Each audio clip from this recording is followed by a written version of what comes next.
Hello everyone, welcome back to my channel. My name is Jagriti Soni and I am BDS first year professional student. इससे पहले मैंने एक video college के ऊपर बनाई हुई है जिसमें मैंने एडमिशन प्रोसेस के बारे में बताया है, कट ऑफ के बारे में बताया है और कुछ क्वेश्चंस जो आपने मेरे पिछले वीडियोस पे पूछे थे उसका जवाब दिया है। उस वीडियो पे आपने कमेंट किए हैं, अपनी क्वेरीज के बारे में पूछे हैं, तो I made a list of all the question you have asked me in that video और मैं यहाँ पे जवाब देने वाली हूँ आपको कॉलेज से रिलेटेड जो क्वेश्चन आपने पूछे प्लस जो हॉस्टल से रिलेटेड क्वेश्चन आपने पूछे उसके बारे में मैं आपको जवाब देने वाली हूँ।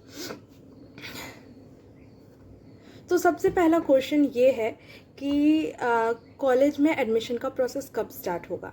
स्टेट काउंसलिंग की डेट्स आ गई है, बहुत सारे स्टेट्स ने अपनी काउंसलिंग प्रोसेस स्टार्ट कर दी है और पंजाब में जैसे ही काउंसलिंग स्टार्ट होगी उसके पैरेलल ही जीएमसीएच भी अपना प्रोस्पेक्टस प्लस फॉर्म्स आउट करता है। तो कीप एन आई कि पंजाब की काउंसलिंग कब स्टार्ट हो रही है और जीएमसीएच 32 की साइट को विजिट करते रहो, आपको पता चल जाएगा। आप please keep an I on GMCH 32 की साइट पे भी आप प्लीज़ विजिट करते रहो। आई थिंक कि लास्ट वीक ऑफ जुलाई या फर्स्ट वीक ऑफ अगस्त तक जो है फॉर्म्स आ जाएंगे और जल्दी ही काउंसलिंग भी स्टार्ट हो जाएगी। अभी बात करते हैं सेकंड मोस्ट इम्पॉर्टेंट क्वेश्चन जो कि बहुत सारे बच्चों ने पूछा है कि रिक्वायर्ड डॉक्यूमेंट्स क्या है। कॉलेज में एडमिशन लेने के लिए कौन कौन से डॉक्यूमेंट्स रिक्वायर होंगे जो वो अभी से अपने पास बना करके, जो डॉक्यूमेंट्स उनके पास नहीं है वो उसे बना करके रख ले या फिर उन्हें एक जगह पे सेफली जमा कर ले। तो मैं डॉक्यूमेंट्स के बारे में बता देती हूँ। I will give a list of all the documents की कौन कौन से रिक्वायर्ड है, वो स्क्रीन पे भी आपको आ जाएंगे, साथ साथ मैं एक एक करके आपको बता भी देती हूँ। पहला है 10th की marksheet, second is your 12th marksheet.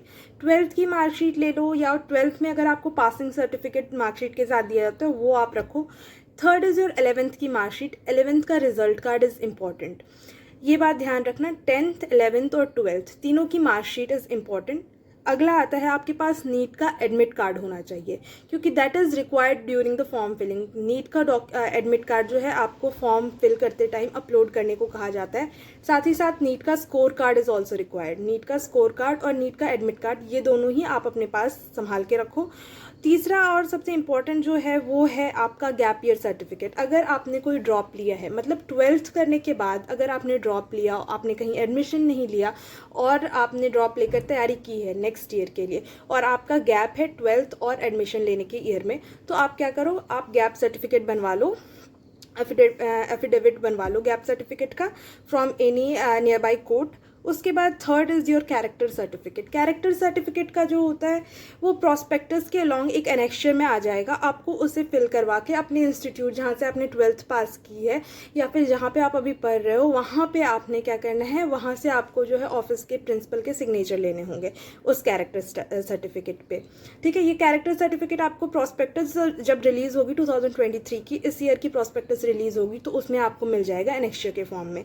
अभी हम बात करते हैं, नेक्स्ट है माइग्रेशन सर्टिफिकेट। अगर आप दूसरी यूनिवर्सिटी से आ रहे हो तो आपने माइग्रेशन सर्टिफिकेट जो है अपलोड करनी है। ठीक है, नेक्स्ट ट्रांसफ़र सर्टिफिकेट, टीसी जो है आपका, स्कूल लिविंग सर्टिफिकेट जो है वो आपको अपलोड करना होगा और उसकी इन सारे डॉक्यूमेंट्स की फ़ोटोकॉपी अपने साथ आपको रखनी होगी। आधार कार्ड की फ़ोटोकॉपी भी आपको साथ में लेके आना होगा during the counselling process. Income certificate, next one is the income certificate जो कि आपको अपने साथ लेके आना है, इनकम सर्टिफिकेट। और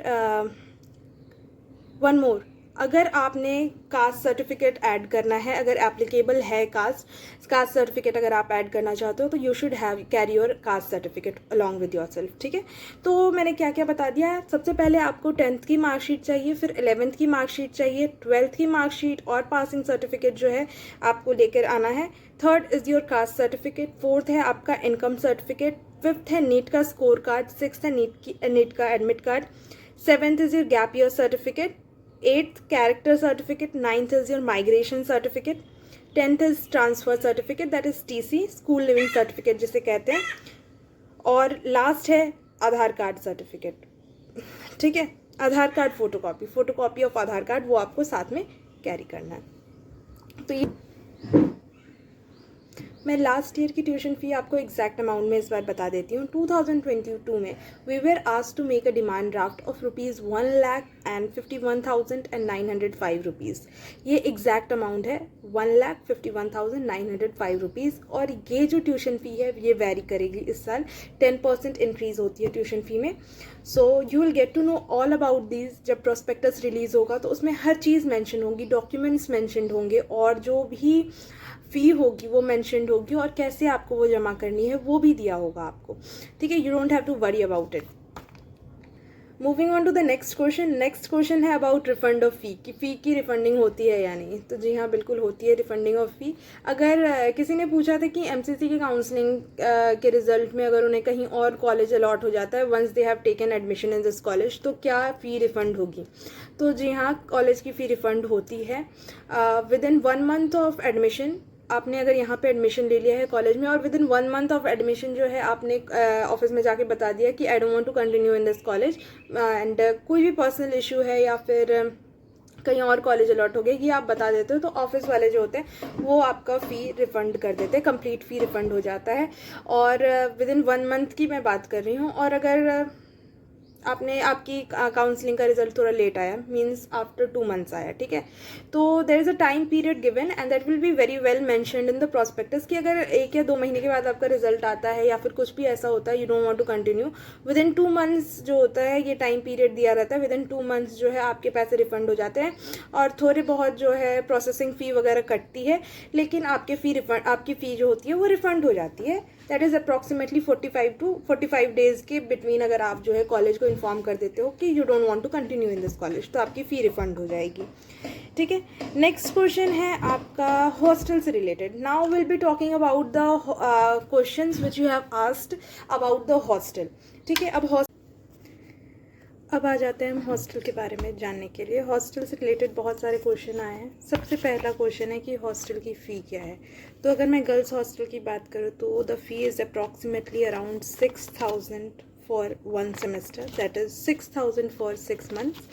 और स्टार्टिंग में आपको 4,000 रुपीज़ कैश जमा करना होगा as a security money, and 910 rupees आपको ऐड करना होगा as mess security of mess. तो अप्रॉक्सीमेटली एक बार में आपको स्टार्टिंग में 10,000 रुपीज़ सबमिट करने होंगे.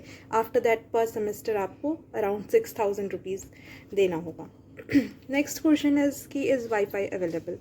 तो हाँ, हॉस्टल में वाईफाई अवेलेबल है. You have to fill the form of wifi on Punjab university site, और उसके बाद तब आपको वाईफाई अवेलेबल हो जाता है.